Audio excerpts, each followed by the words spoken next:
Okay. Hi, everybody. Thanks for coming back to Let's Not Talk About the Husband, who happens to be sitting right here. Hi, Lisa. Sometimes you are so weird. No, I These are the can't moments help where it. I'm just like, oh my God, he's so I weird. can't help it. I just don't Oh, get it. no, you inspire me. Thanks. Um, How's your day?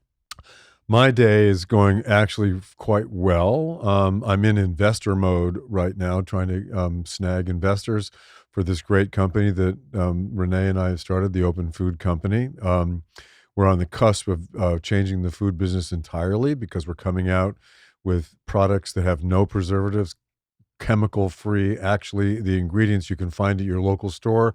We give you the recipe so you can cook the sauce that you can buy in the jar at home if you want. If you want to spend, a couple of hours going to the store, getting the stuff, putting it together, cooking it, and then serving it, or you can buy it right out of the bottle.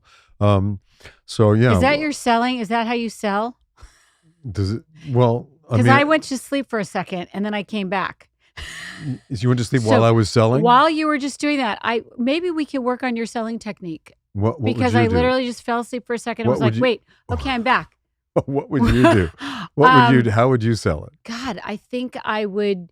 You got to make it sound more delicious, I think, because I literally just went to sleep while you were saying that. So we could work Well, on. there are people out there in the world, by the way, who look at food labels and want to make sure that they're not eating poison. There's a lot of people, and by the way, that cohort of people is growing by the day. Okay, I'm starting to be So, more engaged. yeah, and I'm so starting to get if you excited can, about this. if you can create a product that tastes really, really, really, really, really good, and at the same time doesn't have all that bullshit in it that you normally Okay. get, All right. then you're kind of got to win, right? Well, and that's exactly what we're doing. There, I'm awake now. Are you awake? Much Okay. better. Oh, good. Much Okay. better. So that's what the company that we created is providing that kind of food so that we don't have like this continuing cycle of diabetes and heart disease and hypertension and all the stuff that comes along with what people in America eat today.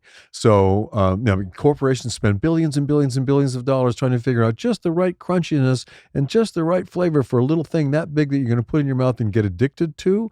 But it's filled with so many chemicals and such bullshit that you're addicted to poison. So what we're doing is creating a product that you can become addicted to, but it's not poison. There you go. I like that better. Yeah, is that a good sales pitch? Much better. So than... I'm going out for investors right now.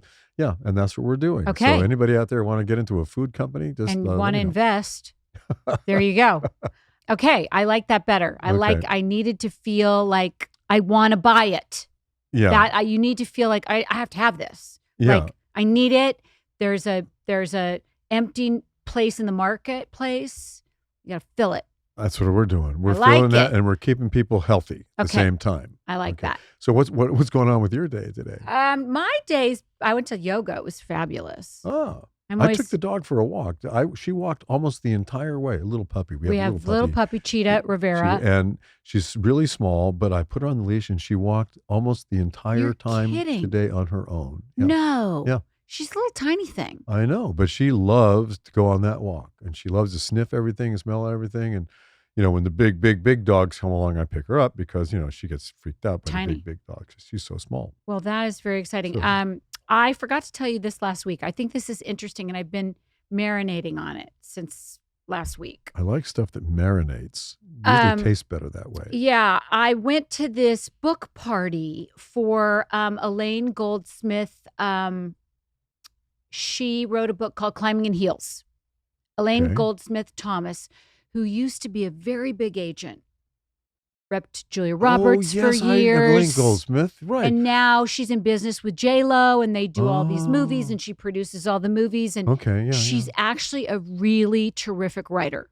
And she's written this book called Climbing in Heels, and Darren Star has optioned it for a series. Is it like a novel? It's a story? It's a novel. It's a story. Oh, so it's not the story of her breaking the glass ceiling in that business. It's a story about a person who has a little bit based, I think, on her life in the 80s. So it's like the business in the 80s. A lot of coke in the 80s. I can't wait to read it. But she invited me to her book party last week. We became friends on Instagram. I know that you're not on social media, so you can't quite relate to it, but everybody else listening, the one thing I love know about Instagram. I know what Instagram is. You do I know, that but you're on it and you stuff. Yeah. don't necessarily know that you can like DM and talk to people that you would never ever talk to. I've heard the term DM before. I know that people have reached out to you with a DM and have gotten a hold of you that way. Yeah. It's not anything that I do, but I know it works. So I think going back to this, we met DMing each other. So she's a big Housewives fan, and she was really very supportive of me during my housewife run. And she would DM me and we would chat back and forth, and she was really cool. So I hadn't met her until last week. I only knew her on Instagram. Okay. So it was really fun to meet her. So she invited you to her party based upon her knowing you on Instagram.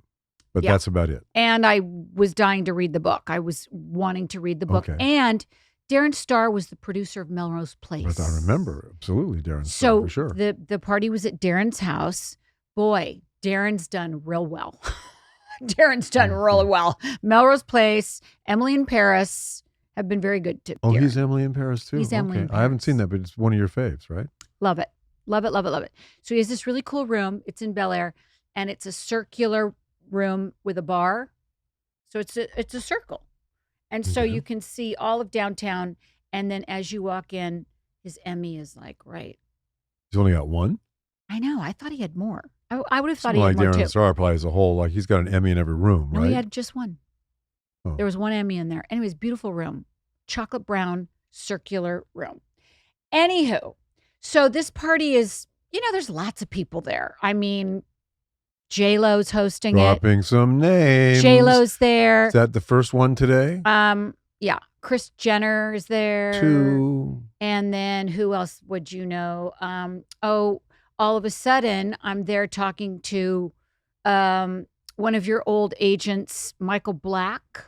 Another name to drop. Yeah. And then Tony Howard was there. Tony Howard. I'd go way one back of the with biggest Tony agents in the. Yeah. I'm so glad to hear she's still doing great. Oh, she looks great. She looks exactly the same. And then Wendy Goldberg, who's. Fantastic. Yeah. I know them all. They're all from my era. That's right. Okay. So I'm talking to all these people, that I met with you 30 years ago. And all of a sudden I turn around and I see Kyle Richards, of course, Hi, Kyle. Fine. But then I turn again, and guess who else is there? Camille Grammer. More castmates. Now, I haven't seen Camille Grammer in a very long time. Like, since the downfall, like the downfall of us. Like, Camille and I, we didn't have a great time on the show. We had an issue here and there. Yeah, but you had, most of the 8 years you were on that show was not horrible. Yes, but, when you have these moments on the show with people, and then you haven't seen them, and then all of a sudden you see them out. So I see her, and I don't have any, like, I'm to a point now after 2.5 years where I'm like free and clear, right? So I see her and I'm like, oh, there's Camille. Not like, oh, there's Camille. It's like, oh, there's Camille. I go right over. I give her a hug. I start chatting with her. I see Kyle.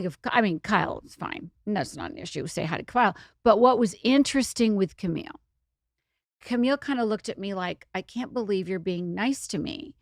I said, Camille, you know what? We gave them a really good show.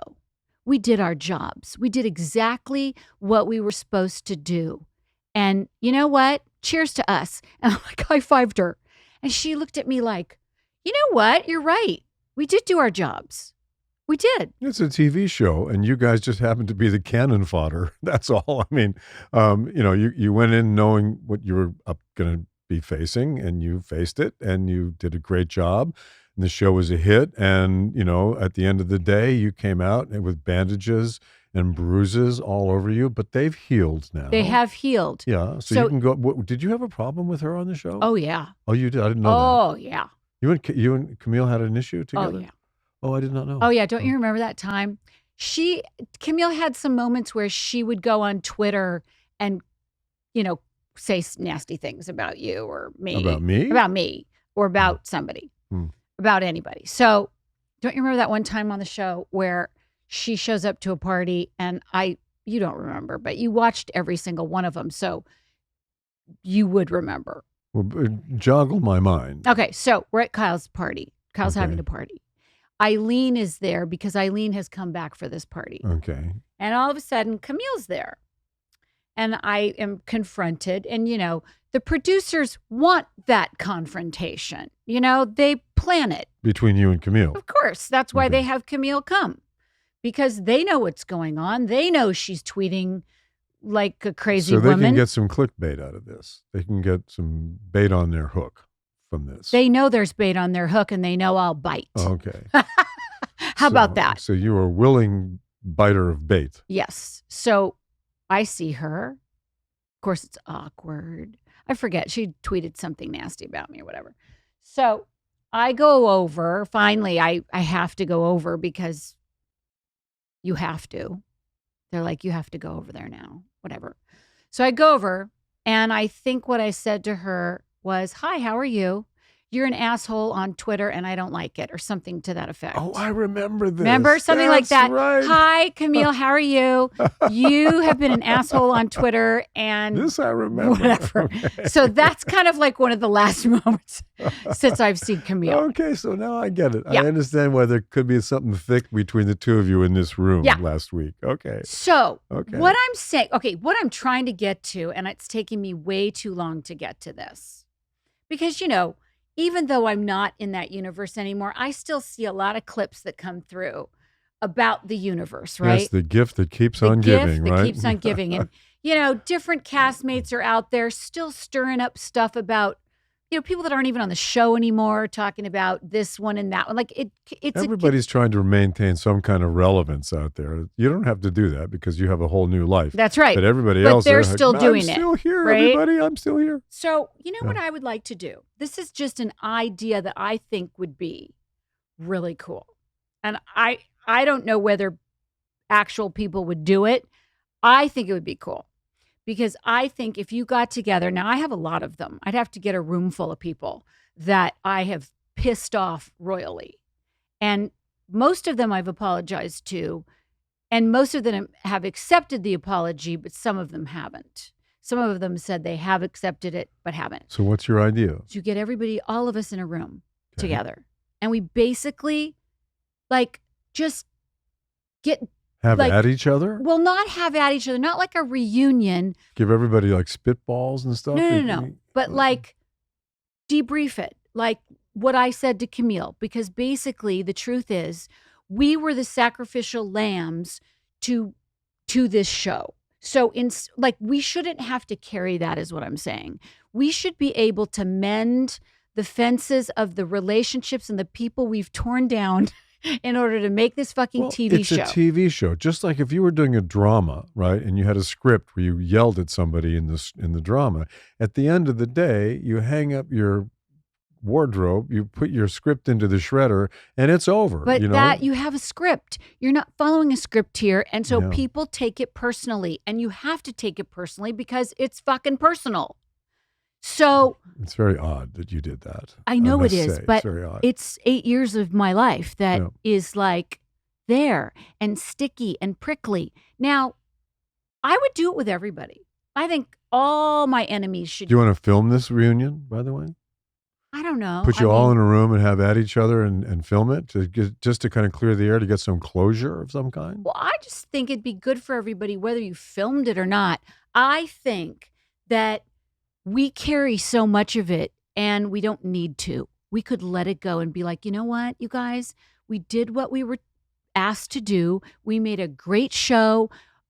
I don't think any of us, were out there looking to ruin people's lives. But at times we did things that were really shitty. And I would say that everybody did it. There's not one person on that show that can say, well, I never did that to anybody and I'm clean.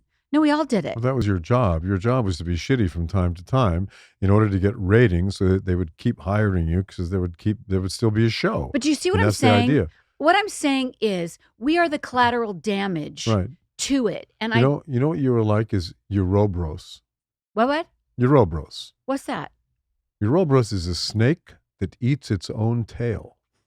So you guys were like eating yourself in order to make that show work. It's true. Yeah. And now that I've had 2 years away from it, I don't dislike these people. I don't dislike these women, I had to work with them in a way to make a television show that was prickly and was... You did your job. I did my job. We all did our jobs. Okay, this is exciting. I just received the Eye Restore for your hair. The point that I'm at in my life, I need more hair. Doesn't everybody need more hair? I think we all want more hair. So I got it. I'm going to let you know more about it. The Eye Restore Professional is clinically proven to help regrow hair using lasers and LEDs that send light therapy directly to your scalp. You can just pop it on while you're catching up on your favorite shows or cooking or relaxing or whatever. And the Max Growth Kit, it's like a full-on hair squad that works from root to tip. It includes the advanced hair growth formula, thickening shampoo, thickening conditioner, and growth activator serum. And when you use all these with your Eye Restore Professional, which you put on your head, you're setting yourself up for serious hair growth results. Trust me, your hair will thank you. And if you subscribe and save, you can save 25% or more, plus free shipping. You know, I love this product because it's so cool. It's lightweight, it's hands-free, and seriously, it's so easy to use. Give yourself the gift of hair confidence this year. For a limited time only, our listeners are getting a huge discount on Eye Restore Professional when you use code HUSBAND at iRestore.com. Head over to iRestore.com and use code HUSBAND for our show's exclusive discounts on the Eye Restore Professional. Please support our show and tell them we sent you. Hair loss is frustrating. You don't have to fight it alone thanks to Eye Restore. This episode of Let's Not Talk About the Husband is brought to you by Booking.com. Listing your vacation rental on Booking.com opens the door to more guests. Booking.com is one of the most downloaded travel apps in the world, and that makes it the place to list your vacation rentals if you want to earn more with consistent bookings, reach new markets, and turn hosting into steady income. Over the past 25 years, they've helped more than 1.8 billion vacation rental guests find places to stay. So, why not help them find yours? And it's not just access to amazing guests. Booking.com also makes it easy for you to run your growing business. So, you can chat with guests, accept or decline bookings, have total control over your property's calendar and finances. It's hosting on your terms. The best part? Getting started is super easy. In less than 15 minutes, you can register your property, and nearly half of partners get their first booking within a week. Plus, if you're already listed on another site, Booking.com makes it easy to import your property info and get going right away. Whether you're looking to earn that extra income, fill those vacant weekends, or grow your business, head over to Booking.com to see how you can get started today. The reach is global. Their bookings are consistent. And the control is yours. So, for the bookings you've always dreamed of, list your property on Booking.com. That's Booking.com. What are you expecting to get out of this quote-unquote reunion? I live with you. You're my wife. We've been together for 30-some-odd years. I watched you go through this experience of 8 years on the show. You're fine. You survived it. Yeah. We live our lives. What'll be different about you after you have this moment with the other cast members? I think it's just it's about an honest moment of what we did. And, you know, I'm sorry if I hurt your feelings, but it was part of the job. So will you feel better about yourself after having this reunion, after having this moment with these people? I mean, what's it going to do? Is it going to do anything, or is it just a good time to see everybody again and have a good time? I just think it would be an interesting conversation to have with women that there's a few of them that I wouldn't even like. We ignore people. We ignore each other at parties. We ignore each other. So you'd have Lisa Vanderpump there also at this thing, and so because I know that you sometimes are in the same hotel with Lisa Vanderpump, and you sort of don't acknowledge that you're. Wow, we don't acknowledge, yeah. But that's really too bad. I'm very fond of the Vanderpumps and was very fond of them at the time. Well, that's what I'm saying. I'm not. So you want to heal. I don't want to be best friends with anybody. I don't need to hang out with anybody. I think that we all need to heal from the experience of what we did in that moment. So you're hoping to heal. You're hoping to have a moment so you can take a deep breath and say, okay, that's cleared out of my life and I can move on without any of that bad juju sticking to me. It isn't even about me exactly, to be honest with you, because I've done that work myself. Okay. It again, this came from the moment that I just had with Camille. And it was so natural for me to go over to her like there was no bad boogie. And I remember the look on her face, like, I cannot believe that you're actually coming over to me and it's going to be okay. And it's okay. That struck a chord in me that was like, I think there's work to do there. Well, I know you like to mend these kinds of fences. I do. Because I remember when you sent a big batch of flowers to one of those people who was on that sort of naughty list that had been there. And you can say who it was if you want. I'm not going to say who it is unless you want to. But I do know that you mended that fence, and that was a pretty damaged fence. That was a damaged fence. And again, that was Kathy. I think Kathy Hilton. Kathy Hilton. Yeah. We've talked about it. She's talked about it. I did not want to carry around that baggage because I'd known Kathy for 30 some odd years. Kathy everywhere we go. Yeah.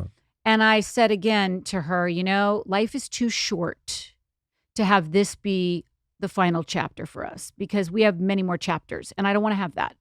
Is basically what I want to do with everybody, I think. I just would like to be clean about it. And so it's the life is too short part of it. Is like, why would we go through the rest of our lives having these negative, bitter feelings about each other when really all there is in the world is love? Yes. And that's true. There's nothing else in the universe but love. Everything else is a construct. That's right.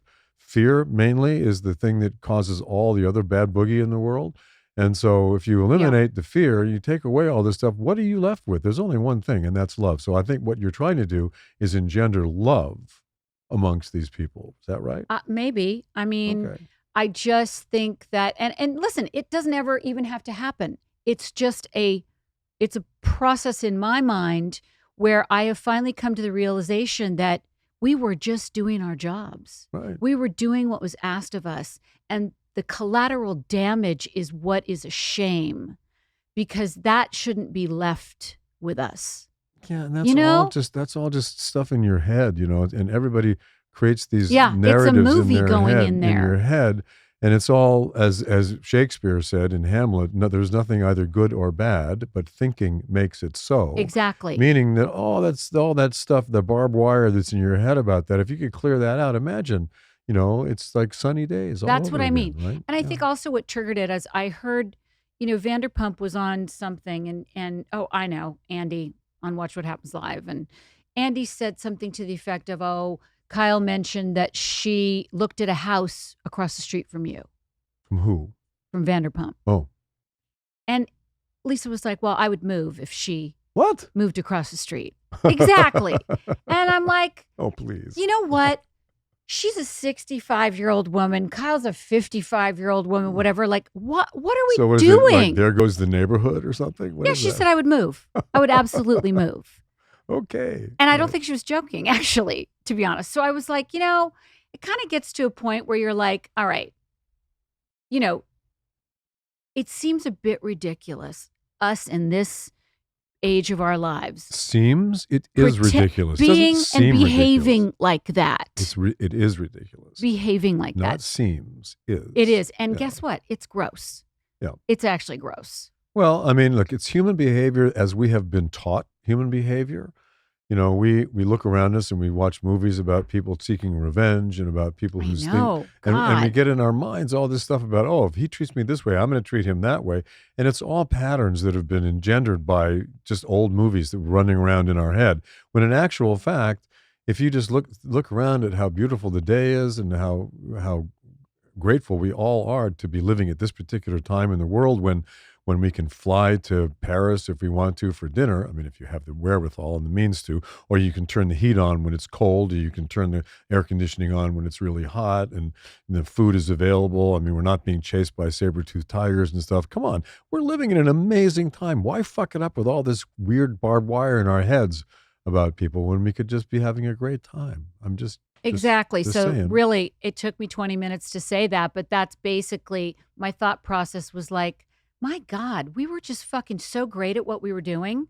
We were really good. You should pat yourself on the back. That was a big win. Yeah. For y'all and that show, that 8 years that you were on was a big win for you. So pat yourself on the back. There you go. All right. Well, since we're sort of taking advice and speaking about that sort of thing, we thought we would answer some questions from people that called in or wrote in. From where?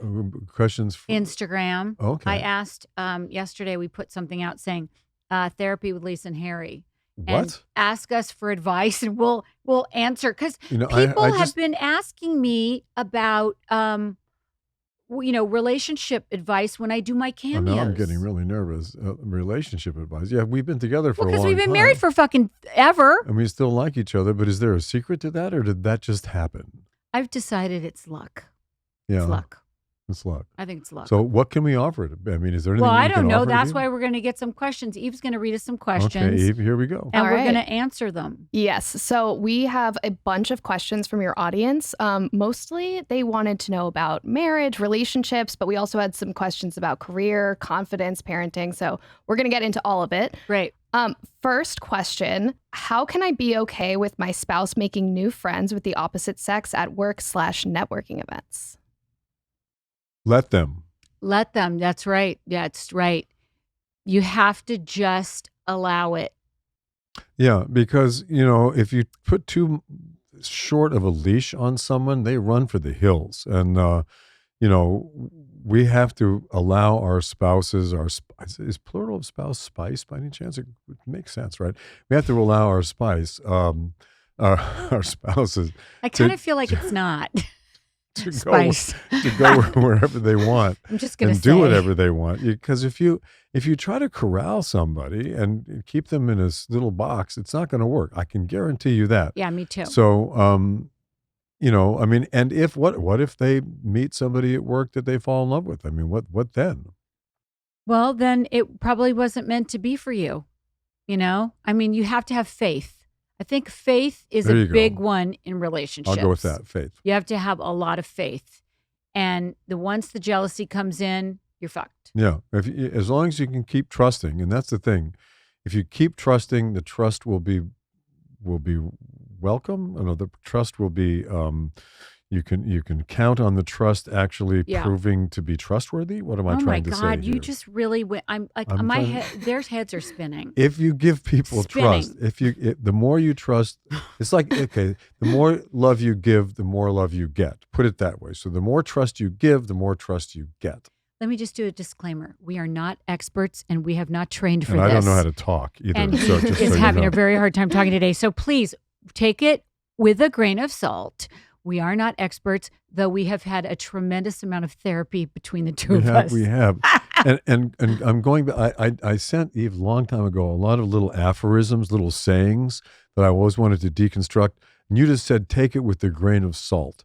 Where the fuck does that come from? What does that mean, to take it with a grain of salt? And we'll get to that later, but that's just one of those things. It's one of them. Okay. But you know what I meant. I know exactly what you meant. Don't shake the whole shaker on your meal. Just take it with a grain. With a grain. And if you spill salt, you're supposed to throw it over which shoulder? The left? Left shoulder? Or the right? I don't know. I never know. If you throw it over the wrong shoulder, you could be like in serious trouble, right? Because you could go the opposite way, like bad luck? No. Let's keep it positive. Okay. So Doesn't whichever matter. shoulder it is, Either shoulder. Throw that salt over your shoulder. I don't know if we answered that question at all. No, let's move on. We did. Okay. Enough. Okay, we have another one related to marriage. This one's kind of spicy.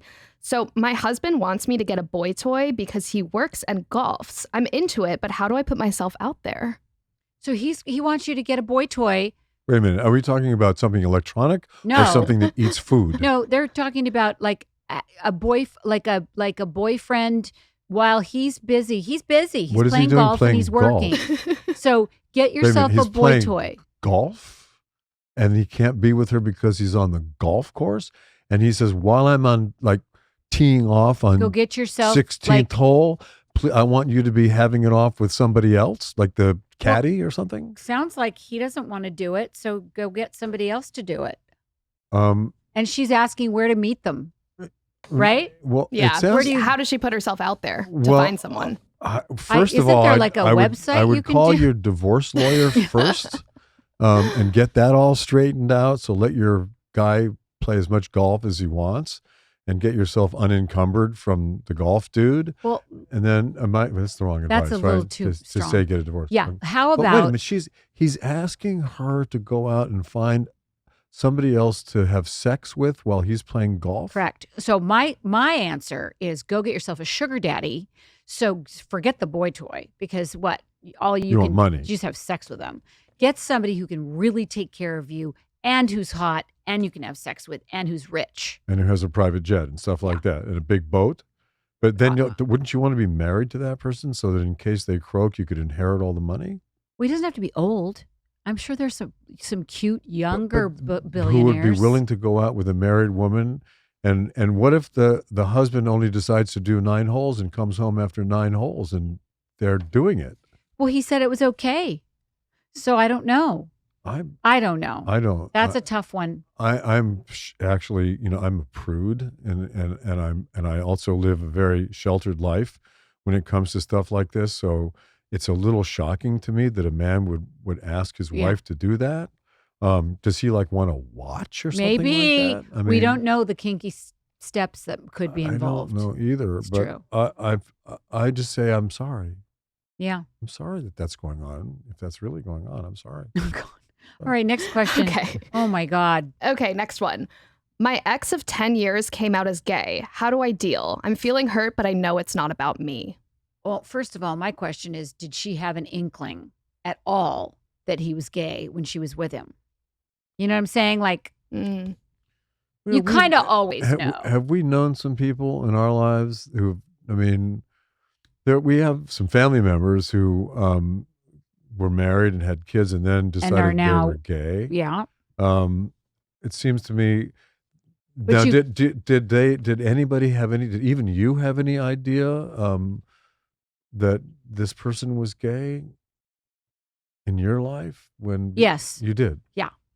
Oh, yeah. You always have an inkling. I think when somebody is living not their full truth, I think you can always tell. And my question would be back to her is, did you always have an idea? Did you have a feeling that he was gay?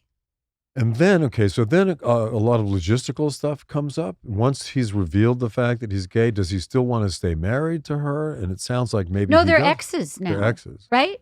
Yeah, ex of 10 years. So I guess they dated 10 years ago and she just found out. Just found out that gay. he was gay. So no harm, no foul. Yeah. Right? I mean, whatever, fine. Sounds to me like, she got out in time and he got out in time and everybody's living the life that they wanted to live, unless there's some reason why they need to get back together or to work something out that wasn't worked out 10 years ago.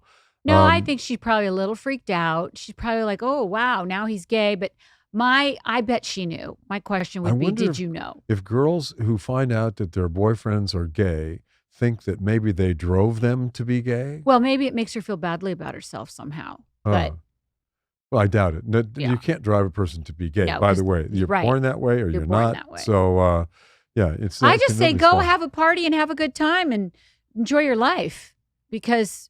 Yeah. Celebrate the fact he's gay. Fabulous. There Why you not? go. Yeah. That's my advice. Rainbow flag. Yeah. Something. There you go. Okay. Next one. Advice on how to deal with friendship breakups. How do you deal with a narcissistic friend? Well, okay. Speaking as a narcissist myself, and a narcissistic friend who breaks up and who wants to say that they are better than the person they broke up with? Well, no, a friend breakup can be just as upsetting and sad, I think, as a romantic breakup. No, when you with your question. friends, you love your friends and you have a falling out with your friends, it hurts. I had a falling out with a bunch of my friends years and years ago, which was very, I was going through a divorce issue, and of course they took sides, and all of a sudden I was on the wrong side of the fence, and that was good. very painful for a while. But this is a different situation. How do you deal with a breakup of someone who's a narcissist? Well, unfortunately, you're probably better off because you can't really change a narcissist. They are who they are, and you will always be kind of a pawn in their game. I have a feeling. Yeah. Yeah. I should bring the DSM-5 with me the next time we have one of these things. Next time we do our advice. I'll have the can whip through diagnostical it. statistical manual, Yeah. and I can go to narcissism. I can look Yeah. at it, and I can go, okay, so how do we deal with that kind of a situation? But it's a sticky wicket. I mean, narcissism is so pervasive in the world right now. Yeah. And we're surrounded by it in politics. We're surrounded Yep. by it. We're surrounded by it in the entertainment industry. And it shows its head quite often, in fact. Yeah. I think you're lucking out, actually. Yeah, I think you're dodging a bullet. There's another one of those phrase things. But I know what dodging a bullet means. That means you dodged a bullet. Yeah, and you didn't die. That's right. Okay. So, yeah, you dodged a bullet. Yeah. Okay, next. Okay, next question. I'm a 39-year-old single woman contemplating having a baby on my own. Any advice? I love that. Personally, I think, yes. Do it if you can afford to do it.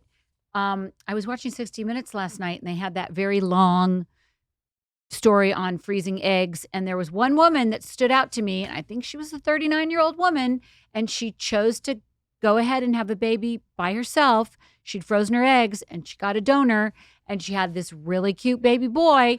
And then she had another one, too. Not even a year later, she had his brother. Yeah. And it was just such a heartwarming story. I say, do it, do it, do it. And it kind of looked like, from the picture, it looked like maybe the donor was the same. It was the same donor because they're brothers. They're brothers. Yes. Okay, wow. So that's amazing. So, and I love my it. son was born when his mother was 44.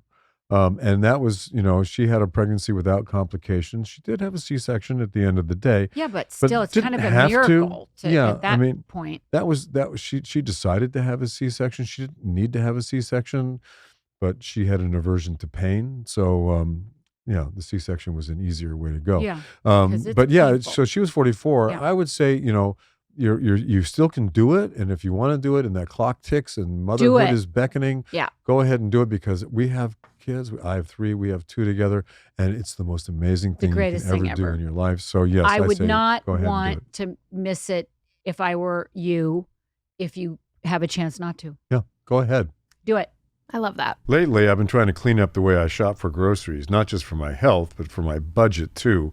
I was tired of standing in the aisles trying to read every ingredient label, only to end up overpaying for a few healthy items in my local store. That's when I gave Thrive Market a shot. And honestly, it's been a total game changer. I'm getting the same high-quality brands I love, but for less, and without compromising my standards. Thrive Market is like your favorite health food store, but online, and way more affordable. I'm talking about premium brands like Primal Kitchen, Siete, Who, Simple Mills, all delivered to your door and up to 30% less than you'd pay at a traditional store. Everything they sell is non-GMO and meets incredibly high standards. They actually ban over 1,000 ingredients that are still allowed in U.S. products. Things like artificial dyes, preservatives, and seed oils. The site is super easy to shop. You can filter by diet, like gluten-free, paleo, keto, low sugar, vegan, so you're not wasting time reading every label. I've personally been avoiding seed oils lately, and Thrive makes it simple to find clean options. All vetted and all way more affordable than I expected. I use Thrive Market because it's easy, and I can find all the things my family needs in one place. Skip the junk without overspending. Head over to thrivemarket.com/husband to get 30% off your first order and a free $60 gift. That's thrivemarket.com/husband. thrivemarket.com/husband. Next one. I've been with my boyfriend for 2 years, and I think it's time for me to move in, but I'm scared. Any advice? Okay, so 2 years.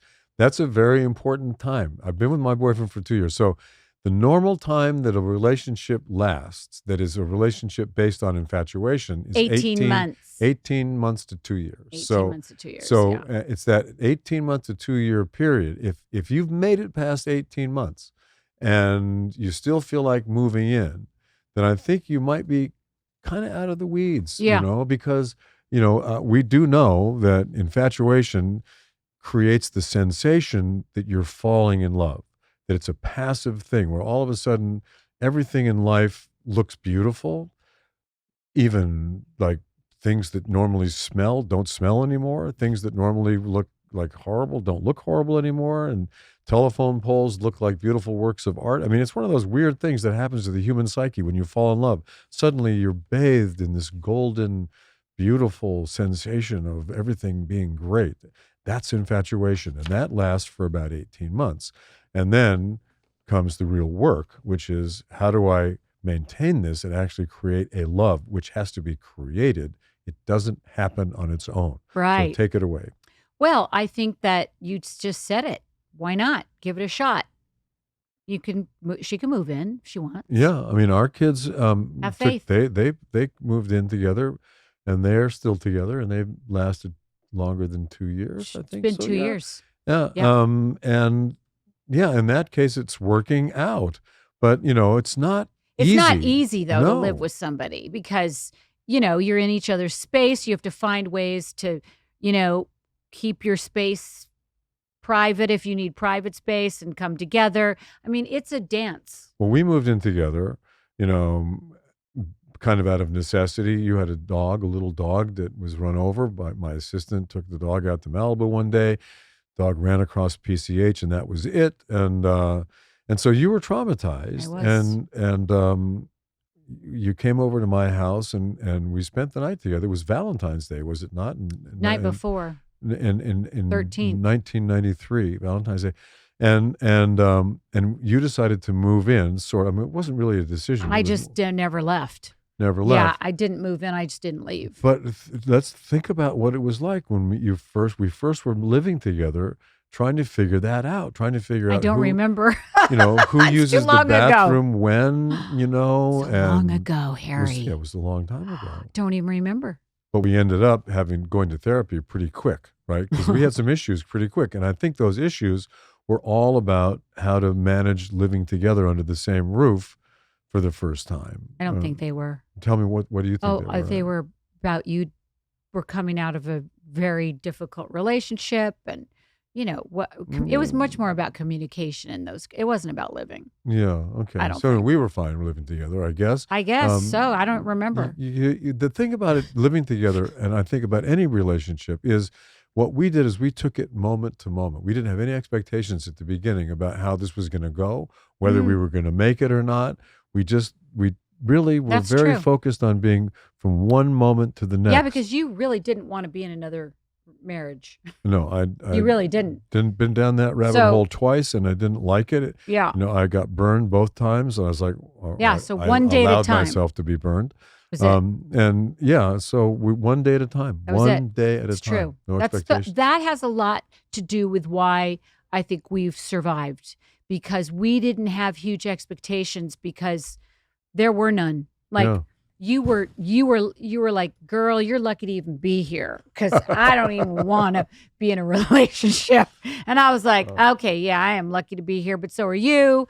And so I was so lucky. I'm the lucky one in that. You helped me through that very, very difficult time in my life when my ego had been severely trounced by my wife running off with a pop star.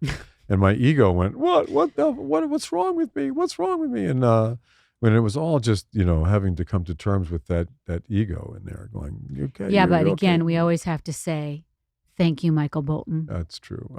Thank you, Michael Bolton. More flowers for Michael. Anyway, so I would say go for it. Go moment to moment. No expectations. Today, no expectations, and you'll be okay. Yeah.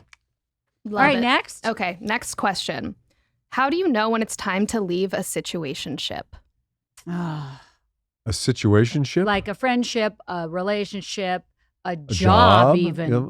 That's a tough one. Well, I mean, if you're unhappy, I think I think you have to go with your gut. I think we stop ourselves for so many reasons. Convenience. Yeah. Nobody wants to step out of the lane that they're used to.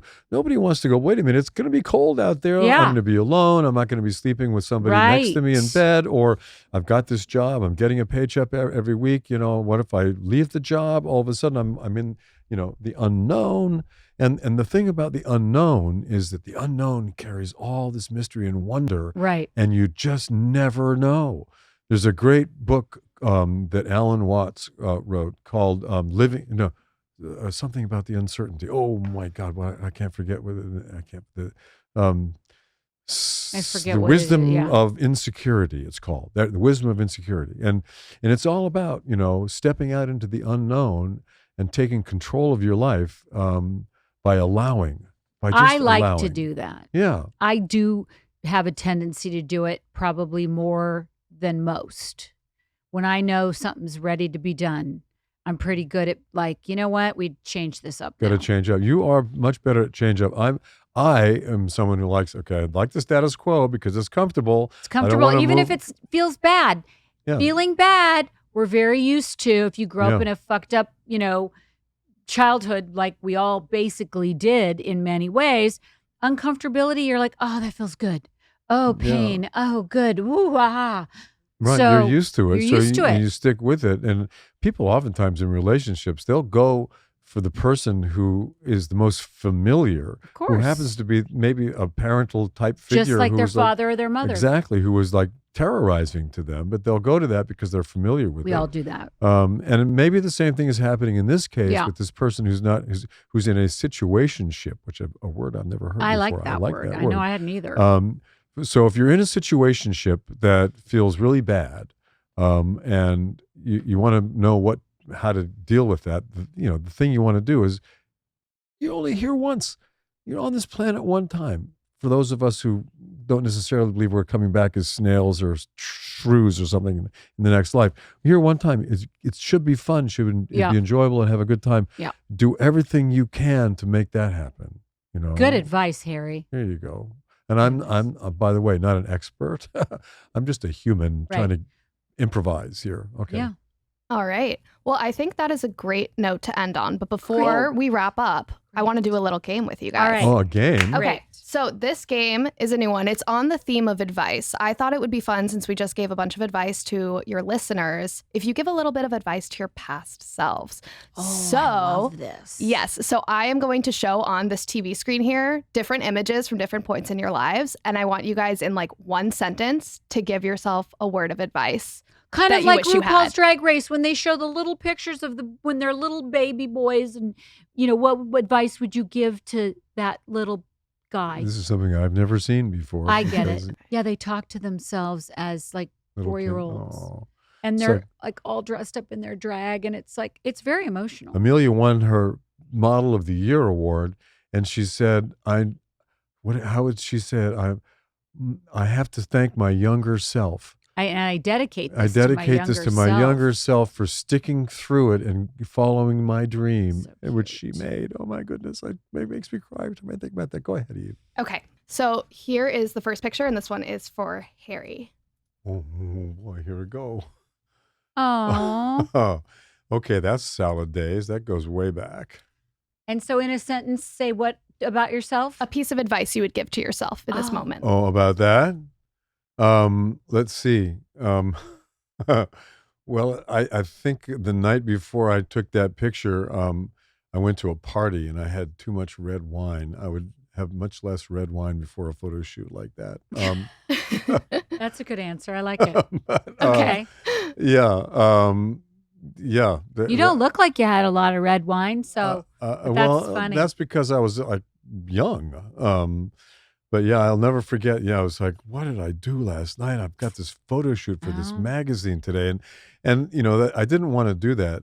I had said to the people at LA Law, I wasn't going to do any press for the first year.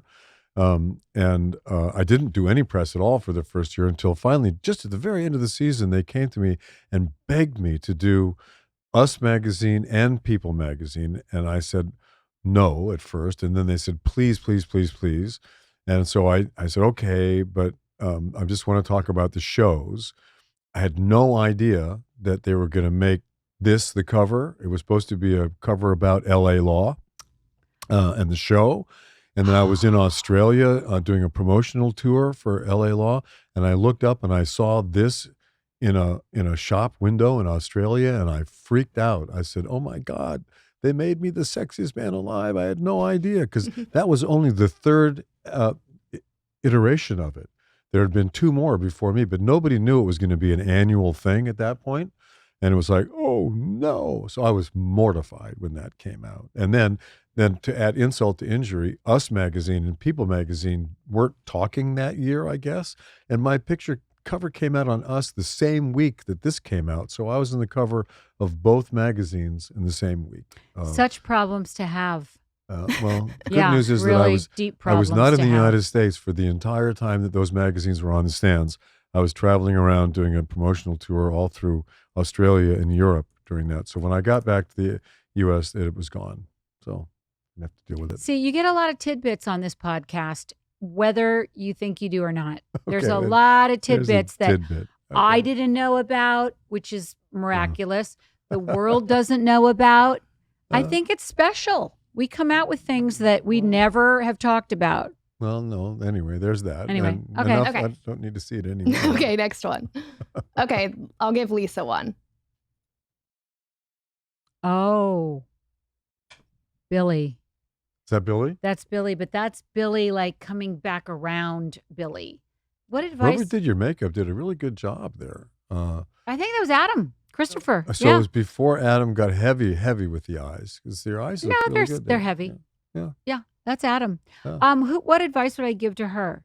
Just keep going. Just keep doing your thing. Don't listen to the haters. Just keep going. And you did keep going, and here you are. Yeah. Well done. Love it. Good job. Okay, next one. This one's for Harry. Oh. This is all what advice? Yeah, what advice would you give? To myself? Yes. Right there. Okay, so I'm really happy I did that movie. That movie destroyed my film career, but I'm really, really proud of having done it. I think, I might even still have that shirt. I don't know. You probably do. I would say with the way that you go about cleaning out a closet, I'm going to say I could probably go in there and find that shirt. Yeah, I probably still have that shirt. Anyway, that was Making Love. That was 1981. Michael Onkeen and I, in the very first ever studio-backed gay love story between me and Michael Onkeen. And we have a scene in there, a famous scene in there where I kiss Michael, and Michael kisses me, I guess. And it's the first time men had ever kissed on screen in any kind of a studio situation. It was 20th Century Fox, and all the brass came over to watch the thing that had never happened before on film, which was the kiss between two men. Oh, geez. And I had said to Michael, please, Michael, listen, before we do this kiss, let's do it. Let's have this kiss be very, very romantic, very tender. Let's have our lips barely touch each other, no tongues, and we'll just kind of fall into each other's eyes rather than each other's mouths. And he goes, oh, that's great. That sounds like a wonderful idea. So they turn the camera over, it rolls. They say, rolling, action. I walk into the scene. Michael grabs me by the back of the head, comes down, plants his mouth on mine, and his tongue starts tingling with my uvula. I mean, his tongue goes right down the back of my throat. And I'm sitting there. The camera's rolling. God. I'm saying to myself, whatever you do, Harry, don't flinch. Because you don't want to have to do this again. So we ended up having to do take two. But after the first take, after he put his tongue down my mouth, I kept it together, and we put our arms around each other, and we walked off camera into this bedroom, at which point I heard them say, cut, and I said, oh my God, I said no tongues. And the director and the producer, Sherry Lansing from the studio, ran the studio at the time, Dan Melnick, the executive producer, they were on the floor laughing when I came out from the bedroom. But then we had to do it again. So it's the second take that made it onto the film. But you're not answering the question. What? What advice would I give myself? Yes. You made the right choice. Even though it destroyed your career, you made the right choice. Okay. I love it. Okay. Hilarious. Okay, next we have one for Lisa. What advice would you give yourself? Run, go, never leave. Get off that couch and never come back. Okay, for the people listening, can you describe what this image All right, is? so this is a picture of me sitting at the reunion. I've got the bunny on my lap in the cellophane after Kim has given me back the bunny. And after one tear has fallen down your face. And I guess, the one tear has fallen down your face. drying up the one tear. That's right. Erica's looking at Kim like, I can't fucking believe you just did that. And, if I'd been smarter, and the advice I'd give to myself is, you don't need to go back to that. Just keep walking. Well, that was the tear that launched 1,000 memes, I have to say. That tear that you're dousing off there in that picture is iconic. And it's funny because I've heard over the years so many people say, oh, she's a soap opera actress. She knew exactly how to cry that tear. Here's the thing you don't know. I've always, as an actor, had it harder than most time crying. Like, I can't do that. When I was doing Days of Our Lives with Deidre Hall can cry out of, if you say, I need a tear out of your left eye, she can do it. I need a tear out of your right eye, she can do it. I cannot do that. So when we watch that scene, another thing that's so miraculous is that even happened, because I don't have that good of a handle on my tears when I'm tear duct. You don't have tear duct control? No. And so that was very real. And I can now, I have a one tear moment. Well, that one tear, like I said, was the tear that launched 1,000 memes, and it was completely perfect and absolutely spontaneous, I must say. And getting that bunny, I mean, when you really go back and look at it, that bunny was just up at that pharmacy. Well, you said to me, Kim's having a grandchild. Should I get them a present? And I said, of course. And you went and got the bunny, which she never unwrapped. Yeah. I mean, just the whole thing. Bunny, it's blue, that they were having a boy. They wrapped it in that cellophane. I mean, you could not have written that scene better. And where does that bunny live now? In the clubhouse, in Andy Cohen's clubhouse. That bunny lives there. Yeah. Okay. All right. Run, girl, run. Run, girl, run. Run. Okay. Here's another one. This one's for both of you. Oh, Belle Gray. Oh my God. Look at you. Look at how perky you look. Look at how Delilah's got that look on her face. Delilah's like what the fuck is this going? What are you doing? In the hell? Why am I with these people? Who put me here? Amelia's like, I love this. I'm going to be more famous than everybody in this picture. I'm going to show all of them. I am going to make more money, and everybody else, I'm going to leave them in the dust. And Delilah's like, fuck this. Get me out of here. And look at how cute you look in your Belle Gray tank top. I'm happy. Yeah, you look happy. We look happy. Well, we just were opening that store, right? And it was a big hit. It was a big success. What advice would we give them at this moment? Yeah, find an investor. Yeah. You know what? Find a backer right away.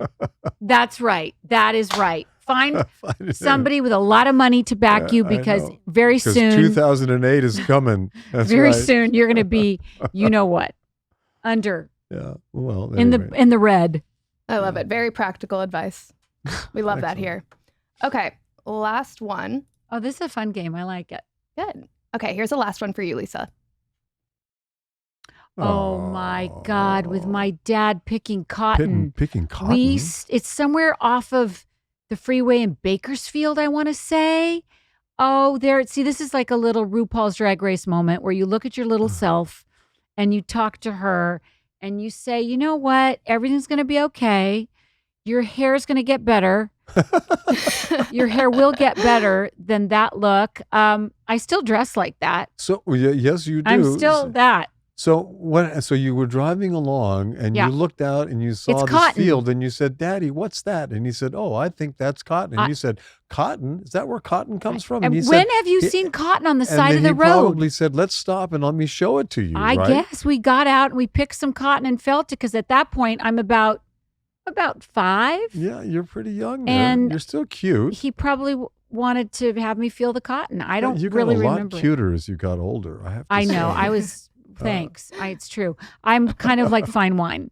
I've had some really tough moments. That was not my cutest. Yeah. But it looks like you're sporting a paunch there too. What's going on with that? I think it's just my shirt. I still have that same body, by the way. I still have the same body. It hasn't really changed. Well, and I would just say to her, everything's going to be okay. You're going to have a crazy life. You're going to go through many different iterations, I would say, but you're going to land on your feet and everything's going to be fine. Oh, And you're going to become a little fashionista. There you go. Yeah, you're going to have a couple really famous kids. Yeah. Look at my dad's mustache. And a great marriage. Hilarious. I love your dad. Oh. I love it. There Okay, you go. well, Yeah, that's how it. about that? That's fun. on that. That Good was that. game. So, hey, everybody, thanks for checking in and seeing us do Let's Not Talk About the Husband.